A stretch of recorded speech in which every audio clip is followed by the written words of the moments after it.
सभी साथियों को नमस्कार। जैसा कि आप सभी को पता है कि आज से महज 2 दिन पहले 16 तारीख देर रात्रि को नीट परीक्षा का परिणाम घोषित हुआ था और उस नीट में जिन प्रतिभाओं ने का चयन हुआ है उन प्रतिभाओं का सीनियर आरएस भानु प्रताप जी यादव आज रायपुर जागीर पंचायत में हैं और रायपुर जागीर के जो तमाम चयनित नीट विद्यार्थियों का घर पर जाकर छापा पहनाया जा रहा है, मिठाई खिलाई जा रही है और उनको शुभकामनाएं प्रेषित कर रहे हैं। सीधी बातचीत करते हैं हम छात्र छात्राओं से, आखिरकार उनसे जानना चाहेंगे कि आपका चयन हुआ है, कितने अंक आपने अर्जित किए हैं, सारी बात आपसे करवाएंगे। सबसे पहले जानना चाहेंगे आपका शुभ नाम क्या है? प्रीतम यादव।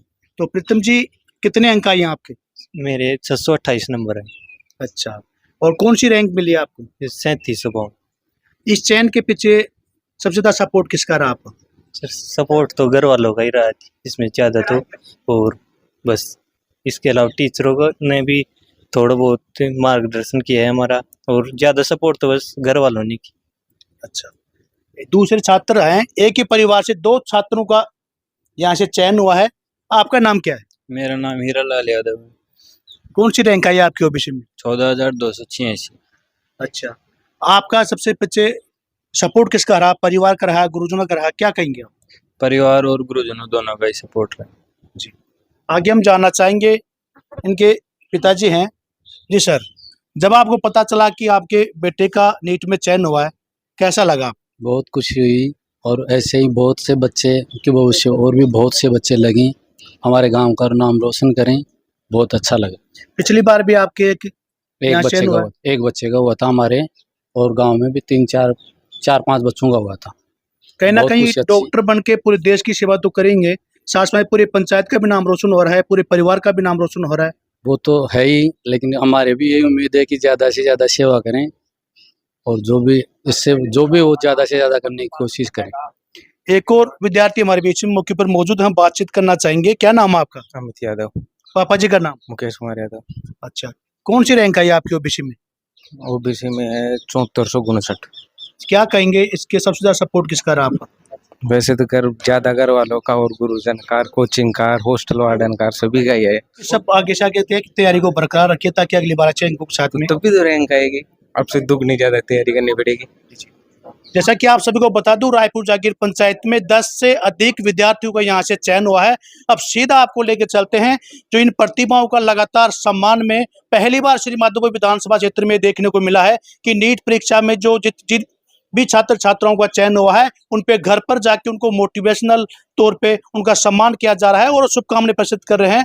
हम सीधे लेके चलते हैं आरएस भानु प्रताप जी यादव। सर, आपका भी बहुत बहुत धन्यवाद कि पहली बार श्री माधोपुर में ऐसा देखने को मिला है कि छात्र छात्राओं का चयन हुआ जिनका घर पे जाके आप सम्मान कर रहे हैं। क्या ये विचार आपके कैसे है? ये विचार बहुत ही सामान्य है। हीरालाल है, प्रीतम है, इनके पिताजी रामकरण जी हैं, गोकल जी हैं। सबसे पहले तो मैं इन बच्चों को, इनके माता पिता को तहे दिल से बहुत ही हार्दिक शुभकामना देता हूं और बधाई देता हूं कि संघर्ष के बाद आपके बच्चों ने और इन बच्चों ने एक बहुत अच्छी सफलता अर्जित करी है। और जो अभी आप जिक्र कर रहे थे, बहुत खूबसूरत बात यह है, बहुत हिम्मत वाली और प्रेरणा वाली बात यह है कि अकेले रायपुर जागीर से 10 से अधिक बच्चों का नीट जैसी कठिन परीक्षा में चयन हुआ है। मैं पूरी पंचायत को भी, यहाँ के बच्चों को भी, इन माता पिताओं को भी बहुत बधाई देता हूँ, और इस बात के लिए वो धन्यवाद के पात्र हैं कि इतनी बड़ी एग्जाम में उन्होंने सफलता प्राप्त करी है। आगे भी हम उम्मीद करते हैं कि इस प्रकार की चीज़ें आगे बढ़े, और हम जैसे लोगों का तो ये कर्तव्य है, हम जैसे लोगों का यह कर्तव्य है कि जिन बच्चों ने संघर्ष के बाद सफलता पाई है उनको उनके घर जाकर के शुभकामना दें, उनको प्रेरणा दें और उनके माता पिता को धन्यवाद दें। तो ये तो बहुत सामान्य बात है, कोई बहुत विशेष बात नहीं है। हम ये कर रहे हैं, हमारा कर्तव्य है ये, इसलिए इसको करने की प्रयास कर रहे हैं।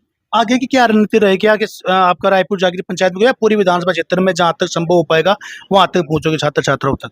ये केवल छात्र छात्राओं की बात नहीं है, जो भी जीवन में अपने संघर्ष से थोड़ा बहुत हासिल करता है, वो किसान है, मजदूर है, छात्र है, कोई भी है, वो सभी सम्मान के पात्र हैं। और हम अपनी क्षमता के अनुसार उसको प्रेरित करने का प्रयास भी करेंगे, उनको बधाई भी देंगे। ये तो चलता रहेगा, ये सिलसिला है, हमेशा चलता रहेगा। जैसे कि राम जी बता रहे थे कि पहली बार ऐसा देखने को मिला है कि भानु प्रताप जी जो शिक्षित हैं, पढ़े लिखे हैं और इनकी जो विद्यार्थी जीवन है उनकी शैली को समझते हैं, तो पहली बार घर आके इतना बड़ा सम्मान करना एक अपने आप में खुशी का माहौल नजर आ रहा है परिवार में। नहीं, ये मेरे लिए खुशी की बात है, ये मेरे लिए सौभाग्य की बात है कि इतने संघर्ष करने वाले और मेहनत करने वाले बच्चों के बीच में हूँ, इनके माता पिता के बीच हूँ। ये हम लोगों के लिए तो बहुत ही कर्तव्य की बात है, लेकिन ये खुशी की बात है। ये इनके लिए नहीं, ये मेरे लिए खुशी की बात है, सौभाग्य की बात है कि हम लोग यहाँ पर हैं इन संघर्ष करने वाले और इन सफलता प्राप्त करने वाले बच्चों के बीच। सर एक नीट बहुत बड़ी एग्जाम है और लगातार आप देख ही पा रहे हैं कि नीट में जिस प्रकार से जो डॉक्टर बनेंगे तो साथ ही साथ पूरे देश का भी ये सेवा करेंगे, का साथ में गांव का परिवार नाम रोशन कर रहे हैं, तो कहीं ना कहीं आगे क्या कहेंगे जिन छात्र छात्र 1-2 नंबर से रह गए उनके लिए क्या कहोगे सर? बिल्कुल, उनके लिए भाई हम अपने जीवन के अनुभवों से और इन बच्चों के संघर्ष से यही कहना चाहेंगे कि हौसलों की कोई उड़ान, आप लोग संघर्ष करते रहिए। जैसे सफलता इन बच्चों ने पाई है, उनके माता पिता से भी हमारा ये संदेश है, उन बच्चों से भी यही कहना है कि संघर्ष को बंद मत करिए, असफलता से निराश मत होइए और निरंतर आप संघर्ष करते रहिए, निश्चित रूप से सफलता मिलेगी। कहीं ना कहीं भानु प्रताप जी ने एक अभी छात्र था उसमें विकेट पर से गरीब परिवार से था और अभी वो 4 ही अंकों से रह गया इसी नीट परीक्षा में, उनके लिए भी कहा है कि जितने भी आपकी जो एजुकेशन पढ़ाई होगी पूरा सपोर्ट हम आगे तक करेंगे और आपको आगे कामयाब होने तक पूरा जो खर्चा है वो वहन करेंगे। जी सर, क्या कहेंगे इसमें? नहीं, ये खर्चा वहन करना ये बहुत छोटी बातें हैं। खर्चा वहन ईश्वर करता है, पूरा समाज करता है, हम लोगों की वो क्षमता नहीं है। बस हमसे जो बन पड़ता है वो उसका प्रयास कर रहे हैं, ये कोई प्रचार की बात नहीं है। इस बात को तो आप रहने ही दीजिए, बस हमारी क्षमता के अनुसार समाज से, क्षेत्र से और ईश्वर से जो कुछ मिलता है उसको देने का प्रयास करते हैं बस। और क्या परीक्षा पास की है उनके लिए क्या मैसेज दोगे सर आगे? परीक्षा पास करने वालों के बहुत बधाई के पात्र हैं और उनके माता पिता बहुत बधाई के पात्र हैं। कठिन परीक्षाओं में जब बच्चा सफल होता है तो उसके पीछे परिवार की, माता पिता की, शिक्षकों की सभी भूमिका है, तो उन सभी को ही मैं तहे दिल से बधाई देता हूँ। जैसा कि आप देखिए भानु प्रताप जी एकदम लगातार इसी कड़ी में नीट जो विद्यार्थियों को चयन हुआ उनका सम्मान कर रहे हैं और इसके साथ